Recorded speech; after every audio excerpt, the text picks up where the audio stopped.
I hope you don't get the sickness.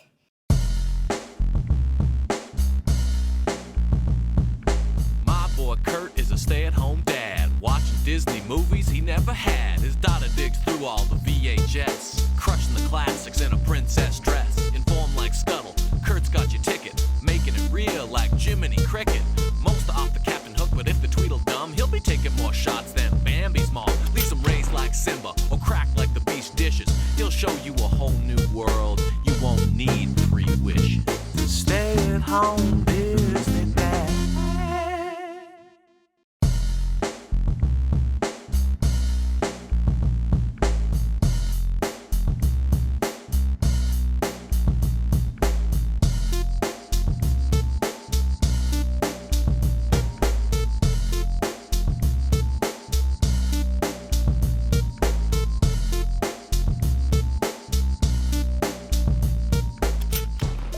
Japan Pavilion, you deserve so much better. Am I missing something obvious? How does Disney have parks in Japan hailed as the greatest Disney parks on earth, but doesn't have a strong Japanese movie? I know Duffy is huge over there, but I don't know what Duffy is. There's no Duffy movie. I Googled, and a scene in Cars 2 takes place in Japan. Is that the best I could do? Japan, I failed you, and I'm sorry. I think the Japan Pavilion is excellent.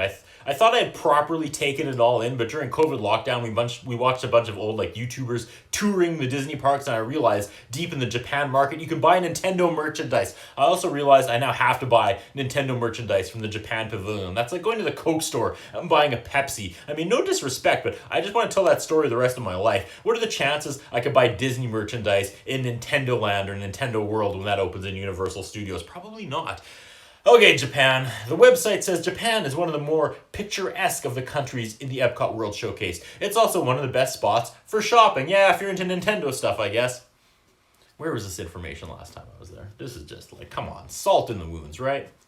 I'm going back and I'm buying Nintendo stuff. And I also apologize for my pronunciation in 3, 2, 1. Photo enthusiasts will want to capture the large torii gate that welcomes visitors to this pavilion. A towering blue roof pagoda, which is a replica of a 7th century Hyoju temple, is surrounded by beautiful gardens, footbridges, cross streams brimming with water lilies and colorful koi fish. Japanese maples, bamboo, monkey puzzle trees, and other native planting provide a tranquil garden setting. This is a great place to sit and relax for a while.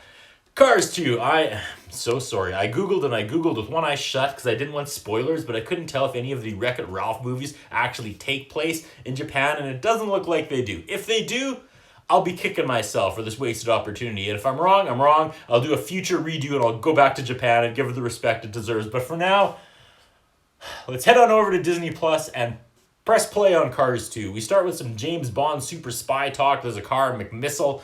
He's in a boat, and now a larger boat shows up, and they tell him to turn around. This movie looks nice. I'll give him that. I probably should have watched Cars 1 before watching this, but I feel like I know enough about it, right? Lightning McQueen wins races, he has a humbling fall from grace, and then he redeems himself, right? Anyways, Batman's butler is Finn McMissile, because I recognize his voice. He gets on this rig, and there's bad guys transporting a secret weapon. They bring the body of another spy car that's been crushed into a cube. That's good stuff. McMissile is exposed as a chase, and McMissile gets surrounded by the edge of the tanker, so he throws himself off, and his car can also drive on water. Now, ships chase him and shoot at him with missiles, but McMissile dodges them and transforms into a submarine, and they all think he's dead. And the bad guys say, with him gone, who can stop him now? Him being the shadowed, mysterious main boss. Think of Dr. Claw, but with much less intrigue. Hard cut to Mater saying Mater. I don't know if that's a typo or not. They're waiting for Lightning McQueen to come back. He just won his 4th Piston Cup. Lightning returns and everyone is so excited, and here comes Bumbler Mater. Watching this movie makes me feel like I'm getting dumber by the second. I don't get Larry the Cable Guy, or the you might be a redneck guy, or the here's your ticket guy. I lived through them, and I never got it. That's not me pretending to be all highbrow, sophisticated, looking down on people. I'm not better than you in any way. I slide on my belly through entertainment trash more than most people, but I don't get these kids. Never have, never will. I can't believe Larry the Cable Guy is getting Disney money. I'd actually rather see Jason Alexander pick up 100th gig for them. I'm struggling here, but let's keep going. McQueen sees newspaper articles about a Hornet, a new race car or something, and wins a lot of races as well. Mater takes Lightning out for some training, and then Mater can't take the hint when Lightning wants to just have supper with his girl Sally, and it breaks Mater's heart. Why do I care? Nothing makes me happier than Larry the Cable Guy's sadness.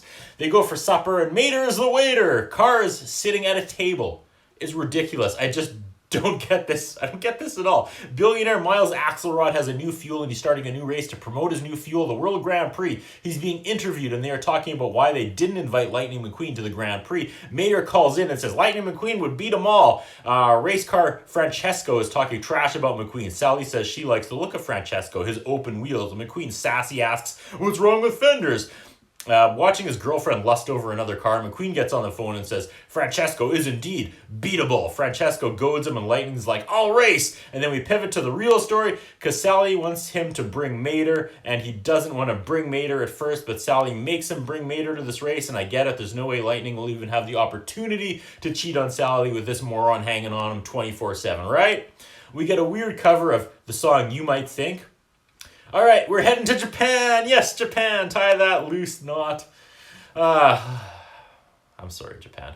Lots of Japanese things in car form. There's cars sumo wrestling, cars playing video games. Lightning and his pit crew are marking out at everything in a pre-race party, and he reminds Mater to be on his best behavior. All the sleek cars are making fun of Mater, like, I know where this is going, but I hate Mater. I find him grating and annoying, and I kind of want him to die. So I'm not saying this to be difficult, but I want Mater to cost McQueen the race, and Francesco wins, and Sally dumps Lightning and dates Francesco, and Lightning tells off Mater, and I'm sure some of those things will happen, but they'll all be resolved by the end as we head towards Cars 3. Now we see Finn McMissile, and I'd already forgotten about that side story. How is there not a real movie with a Japanese princess for Disney? Come on. McMissile is trying to find oil, and apparently the American will give him the signal. Mater eats a bunch of wasabi, and they interview Lightning McQueen. Suddenly, Mater comes charging and sticks his face in the fountain and tells everyone not to eat the free pistachio ice cream. I don't like McQueen's voice. I don't care about the main story. I don't care about the side story. I'm trying.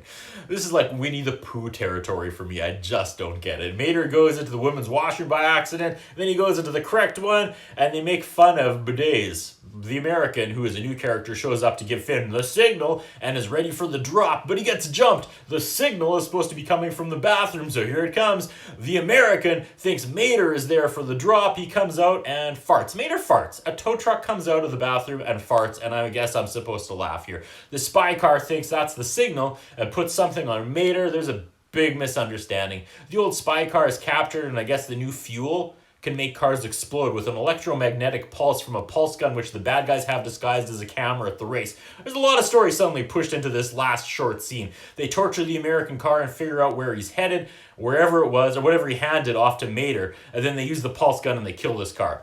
Time for the first race. Francesco talks trash as they line up. The race is on. McMissile is wondering why the brilliant, acting dumb, super spy Mater hasn't reached out to him yet. Can we just fast forward to where like Mater finally messes up? McQueen yells at him, he storms off, only to come back another 30 minutes later and help McQueen win the race in the end. Like, this is...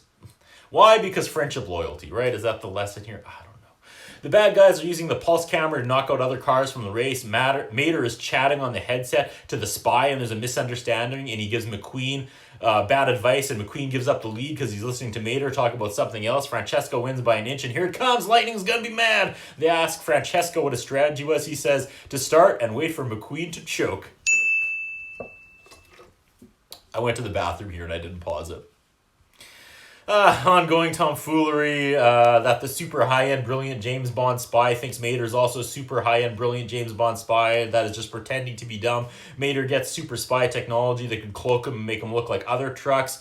Make me a German truck, and he's a truck with leader hose, and make me a monster truck, and he's wearing a vampire cape. No one finds this funny. Honestly, not kids, not adults, no one. Also, just the first race was in Japan. Now they're in Italy for the next race. There's still a lot of time left, so I'm going to guess this race footage will go for another 10-minute montage or so, and the bad guys will make a few more cars explode, and Lightning will win this one, so it's tied 1-1 with him and Francesco. So you know what? I'm just going to duck out and drink coffee for a bit.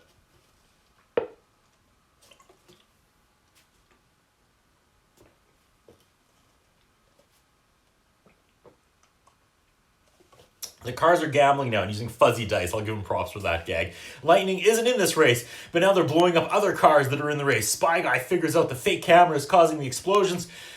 I'm watching it with subtitles, and there's a mysterious bad guy like Dr. Claw called Lemon Kingpin that has rallied all the junk cars together to take revenge on the high-end cars, and that's actually the plot of the last, Joker movie as well. The final race is in London, and Axelrod says that on the final race he will not require all the cars to run on his Al-Anon fuel. Lightning McQueen says he still plans on using Al-Anon fuel, and the shadowed Lemon leader says McQueen must die. Do kids understand that a crappy car is called a lemon?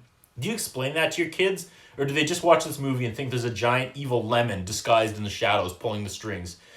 The mind bends until it almost breaks with Cars 2. Mater, who is undercover in this gang of bad guys, gets exposed and escapes because he bumbles things, and it always works out for him. Always. Mater rushes to McQueen and tries to tell him they're going to kill him, but the bad guys kidnap Mater and put him inside the gears of Big Ben. Well, it's Big Ben with a car pun name, and I didn't catch it, and I don't care. It's the final race. Is McQueen going to explode? They aim the gun at McQueen, and nothing happens. Time for plan B. There's a bomb in the pit. Mater gets free and goes to save his friends, but it turns out he's an idiot.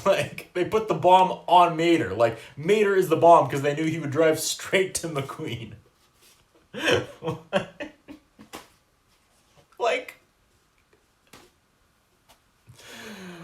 Okay, so Mater figures this out and he drives away from McQueen, but McQueen doesn't understand. He's chasing him, and Mater's like, I'm the bomb, and Kate, you're the bomb. So Mater can drive faster. He can outrun McQueen driving backwards. Everyone makes up, and they can't get the bomb off Mater, and they reuse the "you're the bomb, I'm the joke" bomb twice. For real, they make that joke twice. Mater outs Axelrod as Lemonboss because his plan was to make an alternative fuel to make it look bad, so everyone went back to oil. They wait until 2 minutes to credits. But I'll give them props for this piece of good storytelling here. The only person who can deactivate the bomb with their voice is the Lemon guy, so Mater backs Axelrod into the corner and holds him there until Axelrod finally yells, "Disarm!" That's good stuff. Mater is a hero. I'm sorry, there's just no layers to this story. It ends with country rock music during the credits, and I'm not hating on that either. I have no issues with country rock. I just don't know. I feel like I'm not the target audience for this movie, but I also have no idea who the target audience would be. Car dads watching with their sons, and I'm not saying sons to be sexist, but there were no major female characters in this at all, so I can't imagine little girls going nuts for this movie. My own father was a huge car guy. We restored a 72 Satellite, and I think if he saw Mater, the farting tow truck, he'd throw his shoe through the TV. I just don't know. Anyways, last time we were in Disney World was January 2019, and we had a plethora of snack credits left over, so we sent our son on a tour of the Epcot World Showcase and told him to try a traditional snack from every pavilion and rate it. Here he is in Japan sampling rainbow shaved ice.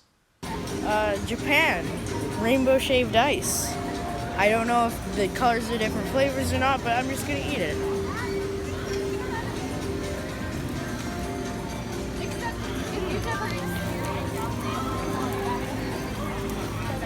That's really good. That's like an 8 probably. Yeah. It's very fruity. That's what I think about. What do you think? What we have is a concern about Curtis Anderson.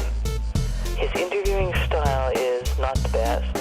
His personal appearance is not the best. I was wondering if the man has some kind of a hold over the channel that he's allowed to be employed for so long with the standards of journalism